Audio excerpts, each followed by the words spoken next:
बातमी पुण्यातील सतीश वाघ हत्या प्रकरणी माहिती समोर येते। 5 लाखांची सुपारी देऊन हत्या केल्याचं समोर आलेलं आहे।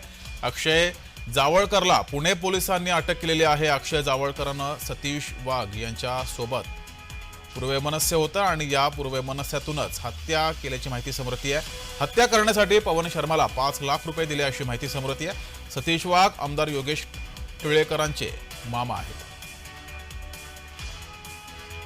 अधिक माहिती घेऊया, आपले प्रतिनिधी रोहन कदम आपल्या सोबत जोडलेत। रोहन, जगदीश, खरं तर काल पुणे पोलिसांनी पवन शर्मा आणि त्याच्या एका साथीदाराला जे आहे ते अटक केलेली होती आणि या साथीदारांकडून समजलं की अक्षय जावळकर यांनी जे आहे ती 5 लाखांची सुपारी या पवन शर्माला आणि त्याच्या साथीदारांना जी आहे ती दिलेली होती। अक्षय जावळकर आणि सतीश वाघ यांचं जे आहे ते यापूर्वी भांडण झालेलं होतं आणि तो राग मनामध्ये धरून जीवे मारण्याची धमकी देखील अक्षय जावळकरने सतीश वाघ यांना काही दिवसांपूर्वी दिलेली होती आणि त्यामुळेच अक्षय जावळकरने 5 लाख रुपयांची सुपारी जी आहे ती पवन शर्माला दिली आणि पवन शर्माने त्याचे साथीदार घेतले आणि 3 जणांसह 14 जणांनी त्यांचं अपहरण केलं सतीश वाघ यांचं आणि अपहरण करून शिंदवणे घाटामध्ये खून केलं। याची कबुली जी आहे ती पुणे पोलिसांकडे या सगळ्यांनी दिलेली आहे आणि पुणे पोलिसांनी अक्षय जावळकरला देखील अटक केलेली आहे, बेड्या ठोकलेल्या आहेत अशी माहिती जी आहे ती विश्वसनीय पोलीस सूत्रांनी जय महाराष्ट्राला दिलेली आहे। त्यामुळे